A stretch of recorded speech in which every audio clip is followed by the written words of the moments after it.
अस्सलाम वालेकुम, कैसे आप सब। आई होप बिल्कुल ठीक है। आज आपको सिखाऊंगी रमज़ान स्पेशल रेसिपी और हम आज बनाएंगे ब्रेड पेटीज़। तो चलें वीडियो शुरू करते हैं। यहाँ सबसे पहले फिलिंग बनाएंगे। तो फिलिंग के लिए सबसे पहले मैंने लिया है 3/4 कप मिल्क। इसके अंदर डालेंगे थोड़ा सा ज़ीरा पाउडर।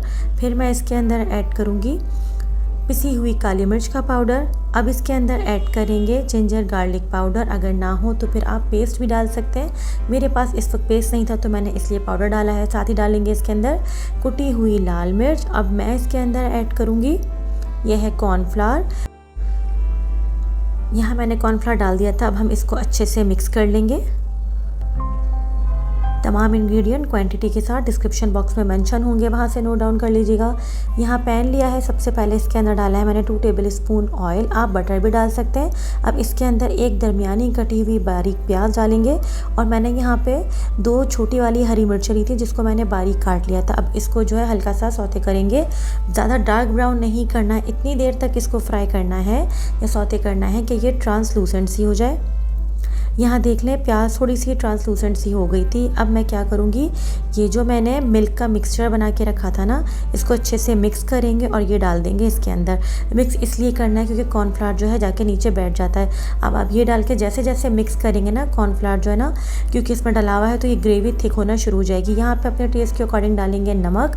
मैंने जो थी चिकन श्रेड करके पहले से रखी हुई थी, क्योंकि तिक्का फ्लेवर की श्रेडेड चिकन घर में रखती हूँ। अगर आपके पास ना हो तो आप प्लेन चिकन लीजिएगा, उसको सिर्फ नमक काली मिर्च के पानी के साथ हल्का सा बॉईल कर लीजिएगा और फिर इसको श्रेड कर दीजिएगा और श्रेड करके फिर आप इसके अंदर डाल दीजिएगा। ये डाल के आप अच्छे से मिक्स करेंगे। अब यहाँ पे मुझे नमक कम लगा था तो थोड़ा सा नमक मैंने और ऐड किया है और इसमें डाल रही हूँ मैं डार्क सोया सॉस। अगर ये ना हो तो आप लाइट सोया सॉस भी यूज़ कर सकते हैं। अब ये डालने के बाद आप इसको अच्छे से मिक्स करेंगे और आपको इसको इतनी देर तक कुक करना है, करीब 3 से 4 मिनट तक, ताकि ये जितनी भी ग्रेवी जो उस तक लिक्विड सी हो रही है ना, ये थोड़ी सी ड्राई फॉर्म में आ जाए। क्योंकि ज़ाहिर है हम इसको ब्रेड के ऊपर लगा के इसके पैटीज़ बनाएंगे तो ये ऐसा ना हो कि ये लीक होना शुरू हो जाए, लेकिन आपको इसको लाजमी थोड़ा सा ड्राई करना है। यहाँ देखें ज़बरदस्ती हमारी इसकी फिलिंग रेडी हो गई है। मैं इसको डिश आउट कर लूँगी और थोड़ी देर के लिए मैं इसको फ़ैन के नीचे रख दूँगी ताकि जितनी भी फिलिंग है ना वो ठंडी हो जाए। ये अभी आपको थोड़ी सी लिक्विडी लग रही है, लेकिन जैसे ही ये ठंडी होगी ना तो ये थिक हो जाएगी।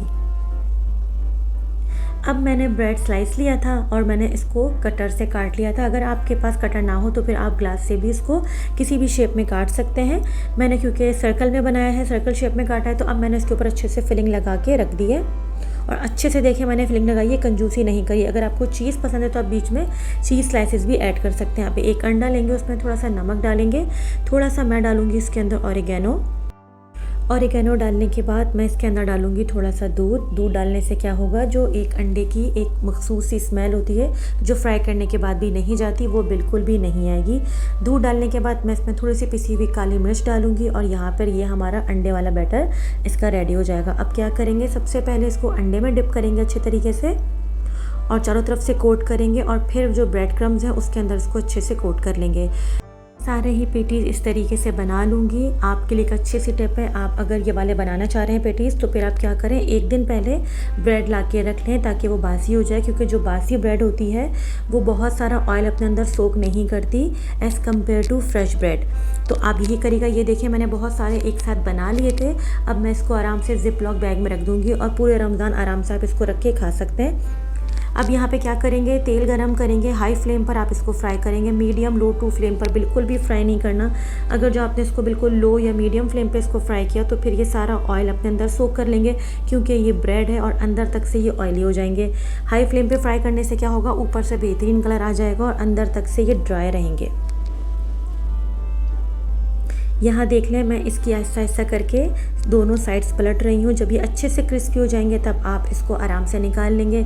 आप इसको जो है केचप के साथ, चिली गार्लिक सॉस के साथ या मायो सॉस के साथ सर्व करें, बहुत ही कोई डिलीशियस और टेस्टी बनते हैं। ईजी रेसिपी है, ज़रूर ट्राई करें, अपना फीडबैक दें। चैनल पे नए हैं तो सब्सक्राइब किए बगैर नहीं जाइएगा। रेसिपी पसंद आया करे तो प्लीज़ इसको शेयर कर दिया करें। मैं आपको आगे चल के इसका साउंड भी सुनाऊंगी कि कितने कोई क्रिस्पी बने थे। आप इसका कलर देखें, माशाल्लाह ये बहुत ही कोई डिलीशियस बने थे।